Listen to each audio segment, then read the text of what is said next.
بسم الله والحمد لله وصلى الله وسلم على سيدنا رسول الله. السلام عليكم ورحمة الله وبركاته. معكم أخوكم محمد فهمي، فن صيانة أجهزة كهربائية. بسم الله الرحمن الرحيم، والصلاة والسلام على رسول الله.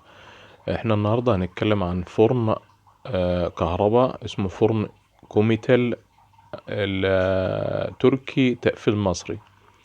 احنا كده بإذن الله هنفك الفرن ده جاي العطل بتاعه فاصل باور، يعني فاصل كهرباء. احنا بقى يعني هنفكه بإذن الله، وهنشوف العطل بتاعه ايه.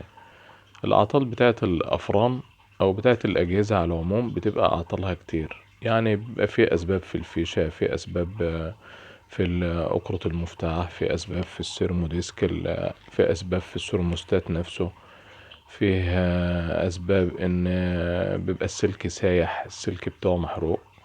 أسباب بتبقى كتير. فاحنا هنشوف العطل اللي في الفرن ده هيبقى ايه. هنكشف عليها ممكن بالافوميتر، او هنكشف عليها بلمبة السيريا، او ممكن بنكشف عليها بالاطراف الكهرباء مفك تيست ممكن. بس هي بتبقى عند اي صنايعي بيبقى فيه الافوميتر او بنسة امبير بتشتغل افو او لمبة سيريا. احنا كده بنكشف عليها باللمبة السيريا. نختبر كل حاجة على حدة، نختبر السرموستات الطرفين بتوعه، بنختبر أكرة المفتاح، لأن العيوب بتاعته بيبقى في أكرة المفتاح، ممكن بيبقى في السرموستات زي ما قلنا، برضو بيبقى في السلك، بيبقى في الفيشة، قطع في الفيشة، بيبقى فيه أسباب كتير أوي. الحاجات دي بالنسبة للأجهزة الكهربائية كلها. الأجهزة الكهربائية بتبقى احنا كده هنختبر الفيشة بإذن الله. الأجهزة الكهربائية المفروض ما يفكهاش إلا واحد فاهم أو يكون صنايعي. انما اي ناس بتبقى هاوية ممكن يتكهرب، لان بيبقى فيه بالذات في الميكروويفات بيبقى فيه شحن كهرباء كبيرة، بتبقى 3000 فولت، من 3 ل 5000 فولت. وبيبقى فيه حاجات بيبقى فيها شغالة بالمكثفات. بالنسبة برضو للمواتير بتبقى فيه دواير شحن، غسالات الأطباق، غسالات الملابس، الحاجات دي كلها. فما ينفعش أي حد يفك أي جهاز كهرباء إلا لما يكون فاهم، حتى ولو يكون فاهم تقسيمة الكهرباء أو يكون فاهم التقسيم بتاعه تبقى ايه. احنا كده هنفك السرموستات، لأن العطل من السرموستات نفسه. السرموستات ده بيبقى أنواع كتير، يعني بيبقى فيه أفران، بيبقى فيه حاجة بيبقى فيها سيرمو ديسك. السيرمو ديسك ده بيبقى محطوط في أفران معينة.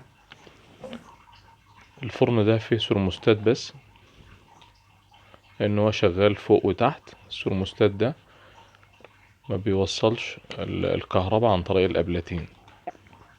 وبعدين السرموستات ده بيبقى أنواع كتير، بيبقى فيها أبلاتين بلاتين، وبيبقى فيه حديد، وبيبقى فيه نحاس. أقوى حاجة وأنضف حاجة اللي بيبقى الأبلاتين بتوعه النحاس. يعني ممكن أي حد أي صنايعي ولا حاجة يركب سرموستات لحد، يقول له مثلا السرموستات ده ركبته لك بتركيبه مثلا 200 300. طيب السرموستات ده ازاي؟ وفي واحد تاني ممكن يقول لك ده السرموستات ده رخيص، انا جبته مثلا ب50 جنيه او ب30 جنيه والكلام ده كله. لا، بيبقى في سرموستات ابلاتين حديد، وابلاتين بلاتين، وفي ابلاتين نحاس. وانضف حاجة الابلاتين النحاس، وبيبقى الابلاتين النحاس لانه بيبقى مقاوم للحرارة، وتوصيله بيبقى جيد. وبعدين بيبقى برضو ايه الشرايح الصلب اللي بتبقى فيه بتبقى نظيفة. احنا كده بإذن الله هنغير سرموستات جديد ونركبه تاني، ونوصل بقى التوصيلات بتاعتنا، ونشيك على اي حاجة فيها كليبس بايظ، فيه سلك حراري بايظ، و... واي حاجة مثلا بتبقى ايه شايفينها ان هي مش مظبوطة هنعملها، نشيك عليها. واي سلك بقى بيبقى بايظ، يعني مثلا زي اللي حضراتكم شايفينه ده بيبقى على الشمعة من فوق، بنركب له رقم، او بيبقى الاسم التاني بتاعه اسمه شرينك حراري. ده ما بيتفاعلش مع الحرارة وبيبقى عازل للكهرباء. احنا كده ركبنا الثرموستات، وبإذن الله شغال كده شمال ويمين. درجة الحرارة بتاعته هتبقى مظبوطة بإذن الله. وهنركب الأكرة بتاعته كده شغال اليمين. بيبقى كل ما تشغل الأكرة أو البقرة يمين أكتر، كل ما هتجيب درجة حرارة أعلى. فبيبقى بقى ستة البيوت بتبقى تظبطوا على درجة الحرارة المعينة بتاعته. كده احنا غيرنا فيه سلك، غيرناه وركبنا الرقم أو الشرينك. والرقم ده بنسيحه أو بنسخن عليه. ما بيسيحش، هو بيسخن. كل ما يسخن يقفل على السلك، كل ما يسخن يقفل على السلك. ده بيحافظ على السلك منه انه بيبقى احسن من شريط اللحام اللي هو الشكرتون. وبيحافظ برضو على الكليبسة، وبيمنع اي تلامس كهرباء للفرن او لاي جهاز. بيبقى مقاوم حراري جميل يعني ان شاء الله. احنا كده باذن الله هنبدأ ان احنا نشغل ونشوف الوضع هيبقى ايه. وركبنا مقبض برضو جديد. الفرن ده كان جاي من غير مقبض، ركبنا له مقبض بعزل كاوتش، طقم مسامير. وبنبعده برضو عشان قيمة التهوية، عشان ما يبقاش فيه حرارة، ما يبقاش فيه موصل حراري.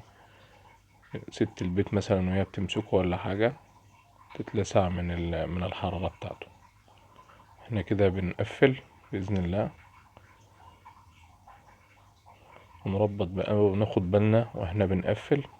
والفرن ده بيبقى مقرف شوية، لأن بيبقى له زي مجرى كده فوق، بيبقى مقرف في تقفيله شوية. ناخد بالنا بقى ان شاء الله من السلك برضو، ولا يرجع الصاج بتاعه، الغطا بتاعه يعض عليه ولا حاجة يتكهرب. نقفل بقى في فردتين، فردة بتبقى في السرموستات وفردة بتبقى في المفتاح بتاع التحويل.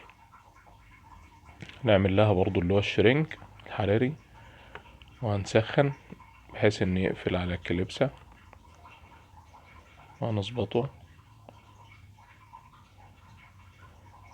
كده. بنسخن على الشرينك اهو ان شاء الله، او الرقم الحراري. وزي ما انا قلت برضو، اي حاجة شايفينها بالنسبة للكليبس، بالنسبة للسلك لازم يتغير. كده كده الحمد لله ركبناه، طرف في السرموستات، الطرف التاني في قلب الأكرة بتاعة المفتاح. نركبها. والميزة بتاعة الشرينك او الريكم بتبقى ليه مميزات كتير، ان هو بعزل الكهرباء عن جسم الفرن نفسه. كده بقى بإذن الله هنبدأ ان احنا نقفل. وما ننساش برضو ان احنا نركب اللي هو الروجيتا اللي ماسكة السلك، القفيز اللي بيمسك السلك ده، يمسكه ان هو ما يتحركش ويتشد. ست البيت مثلا وهي بتحرك او بتشد الفرن او الكلام ده كله، ان هو يتحرك يتفك من جوه يكهرب. هنقفله الوقت بالمسمار بتاعه، ونربطه ونأمن عليه اهو. نقفله بالمسمار بتاعه، نأمن عليه. وهنبدأ بقى ان شاء الله نجمع نبدأ ان احنا نجمع الغطا.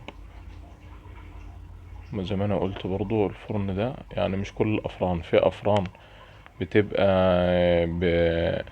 بسيفتي حراري اللي هو السرموستات، وبيبقى فيه سنسور حراري. السنسور بيبقى برضو سيرمو ديسك حراري، بيبقى فيه افران كده.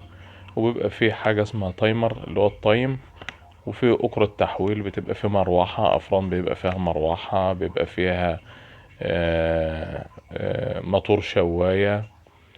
بيبقى فيه تقسيمة، كل فرن بيبقى له نظام وبيبقى له وضع مختلف عن التاني. دي المجاري اللي احنا بنقول عليها. وهيبقى مقرف في تقفيله شوية، بس بإذن الله هيتقفل ان شاء الله. انا واحدة واحدة كده، وهنسايس لغاية ما يتقفل.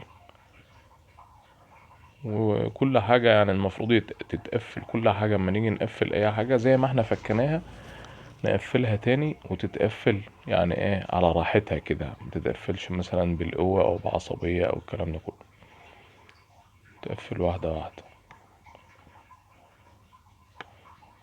نجيب الناحية التانية ونضمها، لأن الغطا اللي بيبقى ورا ممكن يبقى مفرود شوية. نضم دي مع دي، ومثلا بمساعدة أي حد ونضمنها، وأي حد مثلا معاك يساعدك كده تتضم.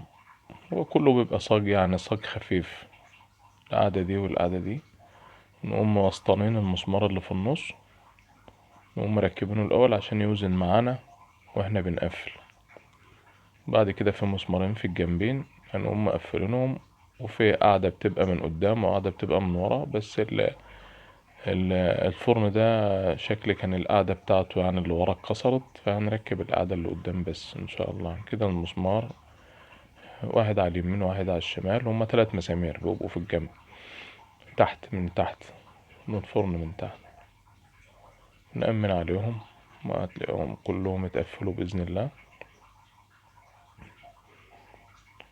أول ما بنربط المسامير بيقوم يضم ويقفل على بعضه، بس ناخد بالنا برضو ان هو قفل على المجرى بتاعته كلها، القاعدة بتاعته.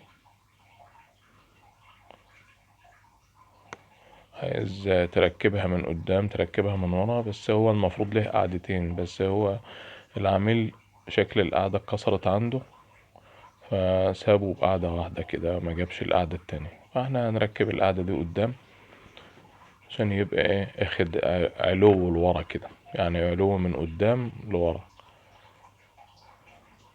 وتتركب بإذن الله. وهنظبطه بقى في مكانه، ونبدأ ان احنا نجرب ان شاء الله. نقول بسم الله الرحمن الرحيم، ونجرب ونظبط الحرارة بتاعته. وهذا اشتغل، انا معلي الحرارة بتاعته شوية، بنصبر شوية كده لغاية ما يسخن. هو الشمع يعني ممكن ياخد له بتاع 5 دقايق على ما يسخن شوية.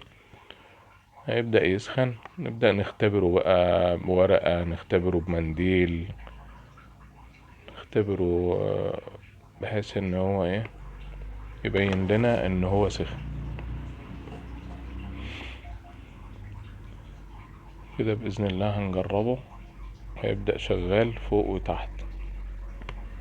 زي ما قلت لحضراتكم الأفران كلها مش زي بعضها، في أفران فيها كماليات كتير قوي، في أفران فيها 3 أكر، في أفران فيها 4، في أفران بيبقى فيها زي بلاطات تسخين من فوق وزائد فرن.